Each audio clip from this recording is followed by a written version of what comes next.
semuanya kan lebih aman gitu ya.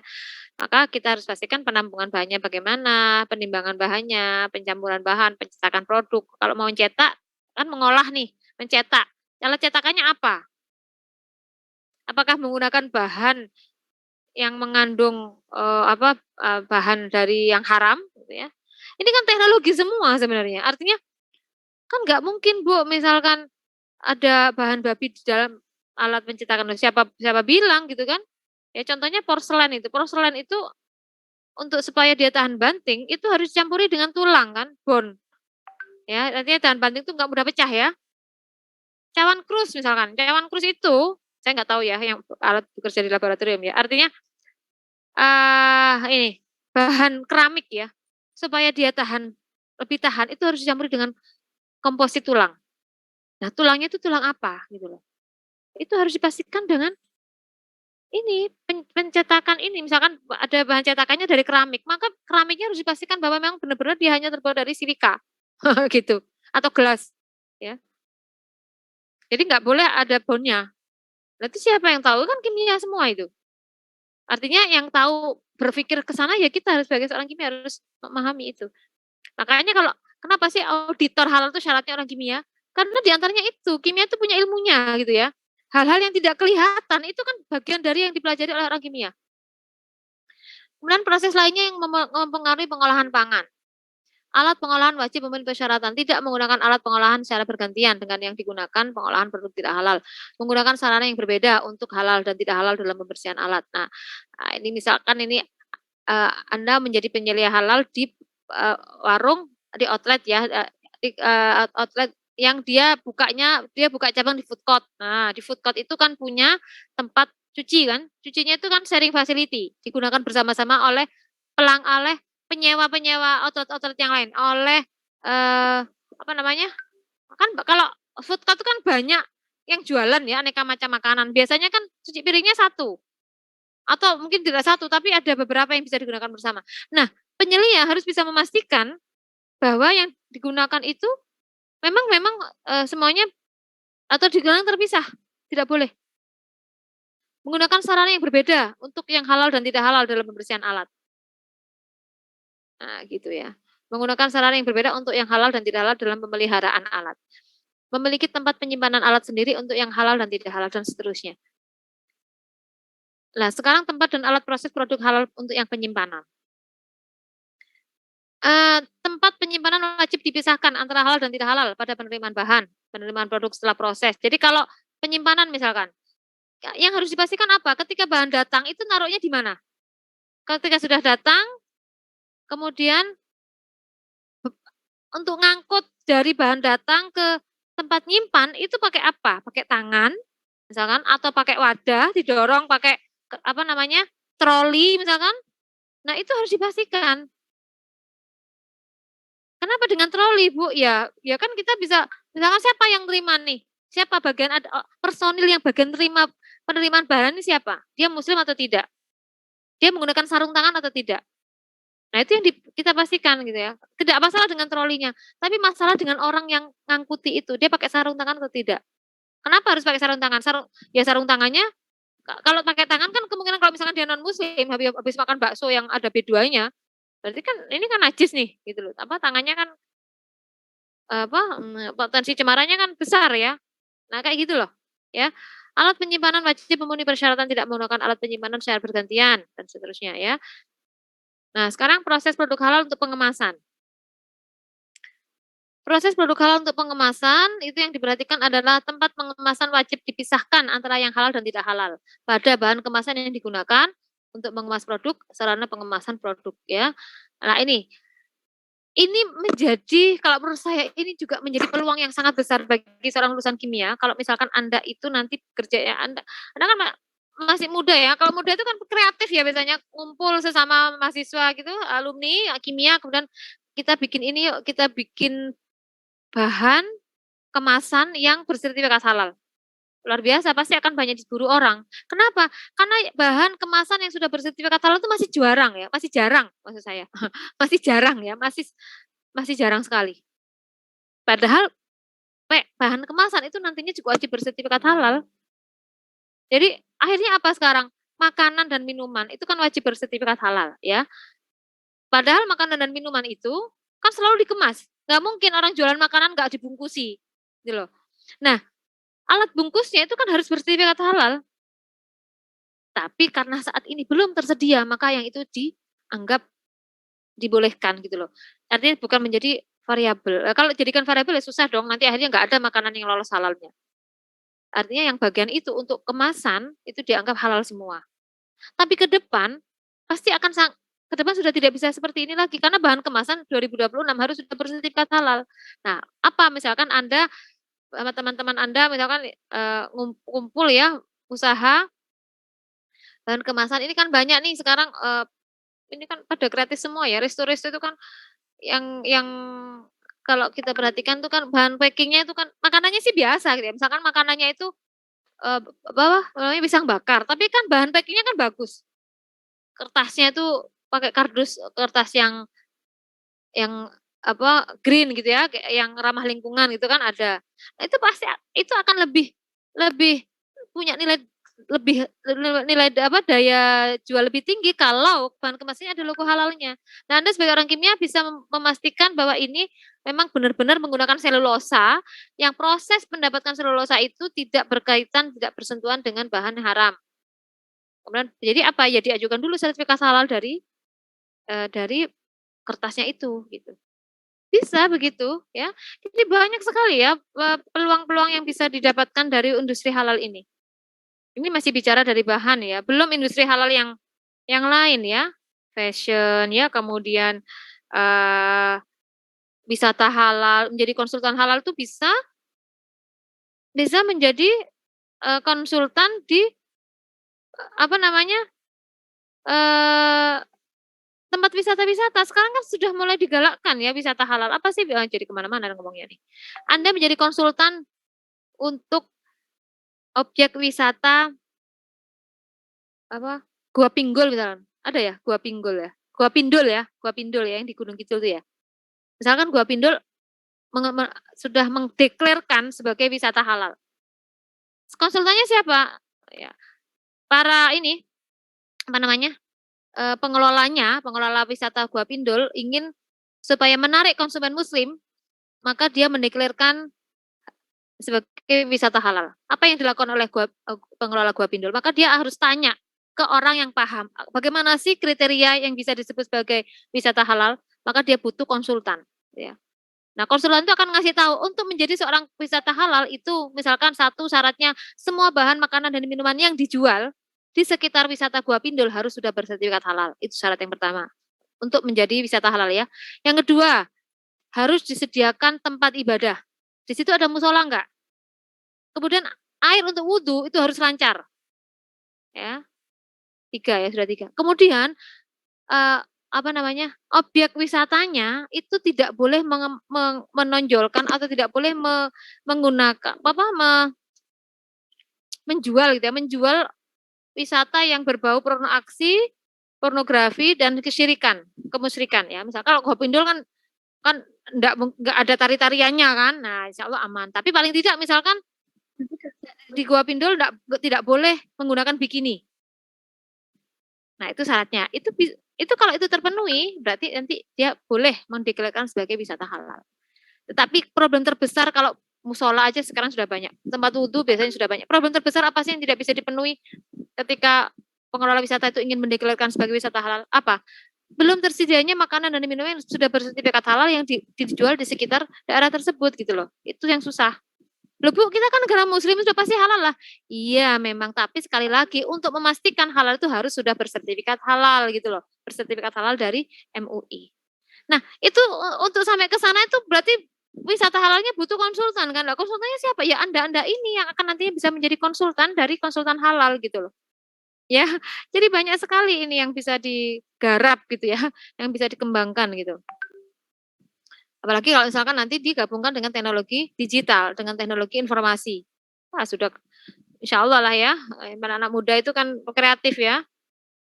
Oke, sudah. Sekarang PPh-nya untuk pendistribusian, harus apa yang diperhatikan ini? Tempat pendistribusian wajib dipisahkan antara produk halal dan tidak halal pada sarana pengangkutan dari tempat penyimpanan alat distribusi produk. dan alat transportasi untuk distribusi produk. Alat pendistribusian wajib memenuhi persyaratan. Nah, tidak menggunakan alat pendistribusian secara bergantian. Tempat dan alat proses produk halal. Apa yang terakhir? Penjualan. Nah, tempat penjualannya, penyajiannya. Misalkan Anda jual di apa ini namanya? Apa nih? Showcase ya. Showcase ya yang kaca itu loh. Nah, itu kalau sebelahnya kalau misalkan Anda punya Anda toko kue ya. Anda perusahaan toko kue, misalkan toko kue kalau di Jogja itu kan apa nih? Ini ya, apa atau Holland ya, misalkan Holland ya. Kalau di Holland kan di mana-mana ada ya. Kalau di Jogja Paisley, Swiss gitu ya. Nah, Holland sajalah yang di beberapa kota ada. Holland kalau mau mendapatkan sertifikat halal maka harus bisa memastikan bahwa showcase-nya, tempat jualannya itu tidak menerima titipan dari bahan yang tidak halal. Misalkan kan banyak tuh toko kue menerima titipan makanan dari orang lain. Nah, kalau itu terjadi, maka barang yang dititipkan harus sudah bersertifikat halal dulu. Kalau itu tidak dipenuhi, maka nggak akan nggak keluar sertifikat halalnya. Nah, itu siapa yang tahu? Ya penyelia. Penyelia harus bisa memastikan. Nah, itu loh ya contohnya ya. Itu ya. Nah, sekarang penyajiannya. Ya, penyajiannya. Menggunakan wadah apa nih gitu ya? Daun atau piring ya, piringnya ada tulangnya enggak gitu. Menggunakan sarana yang berbeda untuk yang halal dan tidak halal dalam pembersihan alat. Menggunakan sarana yang berbeda dan halal dan tidak halal dalam pemeliharaan alat ini tadi sudah ya. Nah, sekarang pendistribusian, penjualan dan penjajahan produk yang berasal dari hewan dan non-hewan. Ini nggak usah saya lewati aja. Nah, sekarang 4. Ini saya lewati ya, 1 ini saya lewati. Sekarang yang 4, SDPH yang keempat. Tadi ada 5 ya. 1, kebijakan halal, 2, bahan, ketiga PPH, proses produk halal dari mulai pengolahan sampai penyajian ya. Yang keempat itu produk. Nah, jadi produknya itu harus dipastikan memenuhi kriteria halal. Produk yang memenuhi kriteria halal itu apa sih? Pelaku usaha wajib menghasilkan produk dari bahan halal. Diproses dengan cara sesuai syariat. Pelaku usaha wajib menjamin produk selama persiapan, pemrosesan, pengemasan, penyimpanan, dan pengangkutannya dipisahkan secara fisik dari produk atau material lain yang tidak halal sesuai dengan syariat Islam. Sesuai dengan syariat Islam ya. Pelaku usaha tidak dapat melakukan sertifikasi halal terhadap produk dengan, nah ini harus kita perhatikan, nama produk yang mengandung nama minuman keras, contohnya root beer, es krim, rasa atau es krim rasa rum, atau minuman makanan apa nih, kue rasa rum ya, atau bir 0% alkohol. Seperti itu tuh nggak boleh. Jadi kalau Anda sebagai penyelia, kemudian Anda bekerja di pelaku usaha yang produknya itu menggunakan istilah-istilah seperti ini, maka itu nggak akan keluar sertifikat halalnya. Terus bagaimana Anda sebagai penyelia? Ya mengusulkan kepada pelaku usaha jangan gunakan nama-nama yang seperti ini gitu. Jangan sebetulnya jualannya sih cuman ini ya, minuman apa sih, Sarsaparilla misalkan. Apa itu Sarsaparilla? Minuman atau minuman teh telang ya yang warnanya ungu itu ya. Tapi biar kesannya gaya dan banyak konsumen yang tertarik, maka dibuatlah nama root beer. Sebetulnya isinya cuma teh gitu ya. Teh herbal itu. Atau wedang uwu warnanya merah. Kemudian biar kesannya ini diberi nama bir Jawa 0 alkohol misalkan gitu. Nah, itu nggak akan keluar sertifikat halalnya. Kenapa? Ya karena sudah ada ketentuan nama produk yang mengandung nama-nama minuman keras itu tidak akan keluar sertifikat halalnya. Yang kedua, nama produk yang mengandung nama babi dan anjing serta turunannya seperti babi panggang, babi goreng, beef bacon, hamburger, hotdog itu juga nggak keluar sertifikat halalnya. Makanya coba sekarang perhatikan McD ya, saya sebut merek ya, McD, McDonald, kemudian KFC, itu kan sudah bersertifikat halal ya. Tapi namanya kan burger, bukan hamburger, beef burger, chicken burger, ya enggak? Karena kalau masih menggunakan nama hamburger nggak keluar sertifikat halalnya. Makanya namanya beef burger gitu. Jadi walaupun misalkan Anda bikin keripik ya, keripik aneka rasa, rasa bawang, rasa keju, rasa balado, rasa babi panggang, enggak akan keluar walaupun sebenarnya hanya rasa saja. Rasa itu kan biasanya dari senyawa ester kan, sintesis kimia semua sebetulnya, bahannya enggak haram. bukan didapatkan dari ekstrak babi kan enggak. Itu sintetis semua sebetulnya. Tapi tetap aja nggak akan keluar gitu karena sudah berkonotasi dengan bahan yang haram. Kemudian nama produk yang mengandung nama setan seperti rawon setan, es pocong, mie mie ayam kuntilanak, itu tuh nggak akan keluar sertifikat halalnya. Ya kalau di Jawa Timur tuh kan ada yang namanya rawon setan ya, itu kalau diajukan sertifikat halal nggak keluar tuh, harus diganti gitu loh. Padahal kan aneh-aneh aja sekarang itu namanya biar kesannya kesannya apa, distingsi ya, artinya mencari pembeda kan.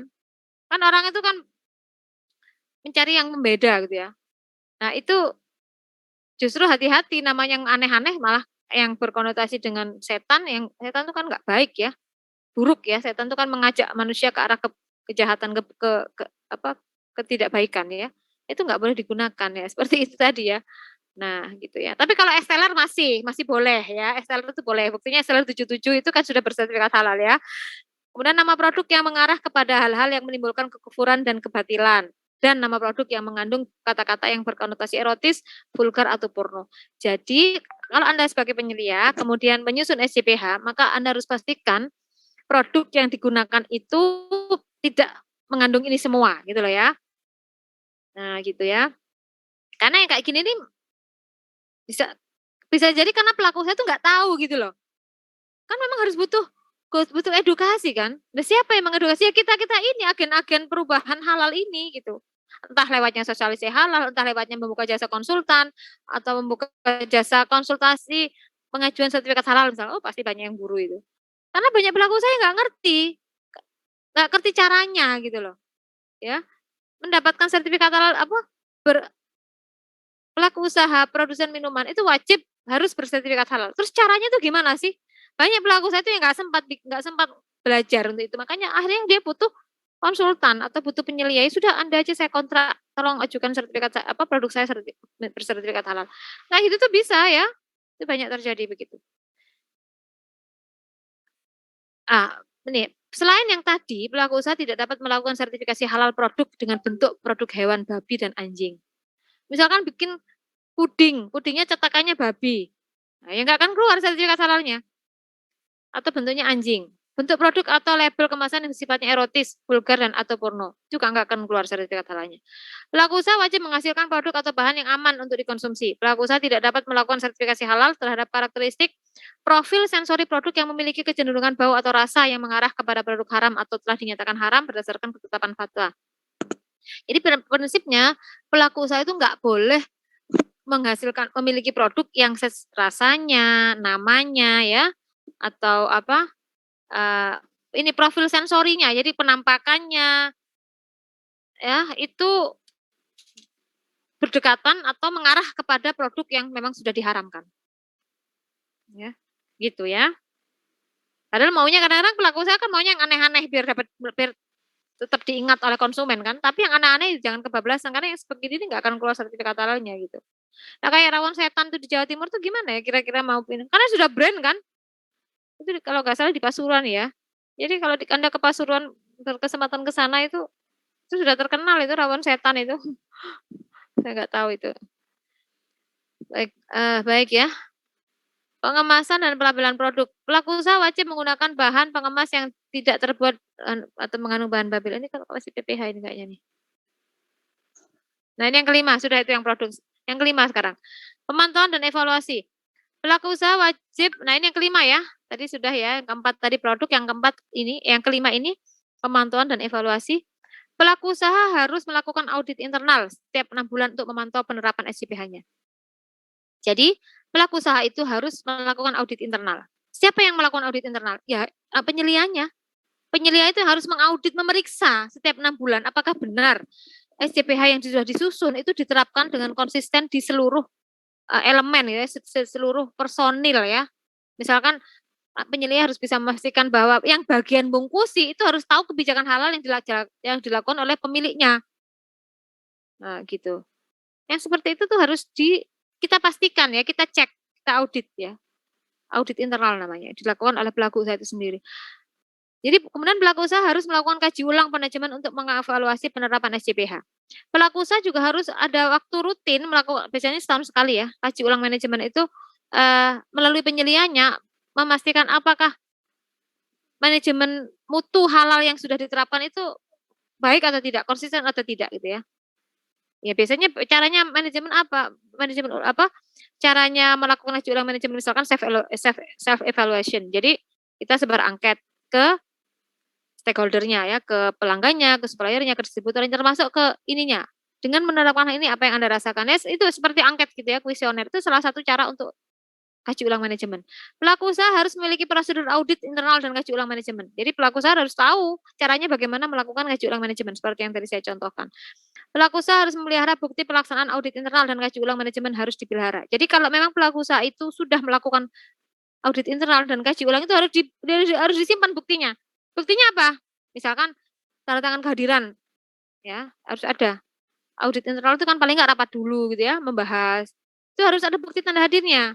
Atau paling nggak undangan untuk hadir pelaksanaan audit internal. Itu harus disimpan sebagai bukti bahwa memang audit internal sudah dilaksanakan. Gitu ya. Kalau kaji ulang manajemen, caranya apa? Self assessment. Harus dicek mana sih apa instrumen asesmennya, pertanyaannya apa saja sih itu harus kita buktikan gitu ya. Pelaku usaha harus melaporkan hasil audit internal dan kaji ulang manajemen sesuai dengan ketentuan BPJPH. Ini ada aturannya ya. Nah, saya kira itu ini. Nah, sudah. Informasi terdokumentasi sistem jaminan produk halal. Terakhir ini ya. Plus pelaku usaha harus memiliki informasi terdokumentasi penerapan SJPH-nya yang dituangkan dalam manual halal. Pelaku usaha harus memelihara rekaman bukti pelaksanaan persyaratan sistem jaminan produk halal. Pelaku usaha membuat manual halal yang sesuai dengan skala industri, struktur organisasi, ruang lingkup, tahapan proses produksi, tingkat risiko dan lain-lain sesuai dengan pedoman dan ketentuan dari BPJPH ya. Nah, seperti apa sih apa namanya? Seperti apa namanya ini?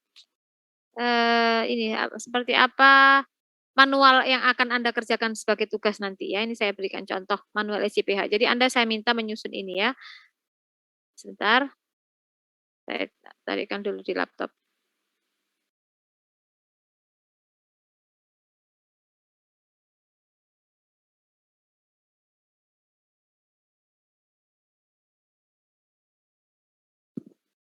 Sebentar.